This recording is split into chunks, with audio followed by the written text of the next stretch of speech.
as a business owner who imports steel products from China, here's my 2 cents on steel tariffs.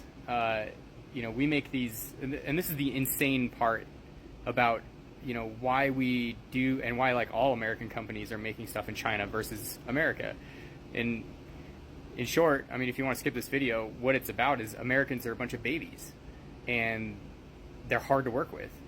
So we make these boxes, they're self-checkout kiosks in China, manufactured, powder coated, packaged, shipped. This is, I think, well, before shipping, I'm probably $250 into this box. We send this design that we made to, we've been making these for like 6 years, like no problems. And then we send, tariffs got a little scary, so we send the designs to a bunch of companies in America. And all I'm getting are these emails about, well, how many are you going to make? If you're not going to make 500 at a time, we can't work with you.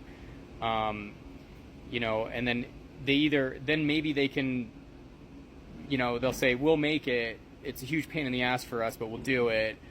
But then, they want like $1,000 or $1,200, not powder coated, not packaged, not shipped. And like, to give you an example, I mean, we get these like, these custom like styrofoam, pieces that we put that are molded like around, the front of this that, the other piece of styrofoam like fits this perfect. And so they're not powder coating them. They're telling us you got to come get them and take them to a powder coater, and we're not going to help you with that. Or like, so basically with a whole bunch of kicking and screaming, I can get an American company to make this for maybe $1,200, not powder coated, no packaging, no shipping. And I get this for like $250 in China. And then China says, like, how many do you want? You want 5 pieces? You want 100? You want 500? We don't care. And then but the biggest thing I'm running into with American companies is that they're coming back and they're just saying like, well, how are we supposed to make this? And I'm like, well, I don't know. I gave you CAD designs. Like, look at the CAD designs. And they're like, but we don't know if, you're not telling us if we should weld this corner on here. And then they're sending me back these pictures of like the thing kind of taken apart. And they're like, you need to tell us like that you want this corner welded here and then that you want this piece bent and what. And I'm like, I'm not a metal shop, man. We're a software development company. Like, I have no idea what equipment you have and how, if you're going to laser cut a piece first and then you bend it and then you weld it to this other piece. Like, that's not my job. You're the metal shop. That's your job. You should know. I should give you a CAD design. You should know, like, okay, we see what you're doing here. We'll cut it up our own way and we'll make it with the equipment that we have and the know-how that we have. Like, we'll get it done. Because basically that's the difference.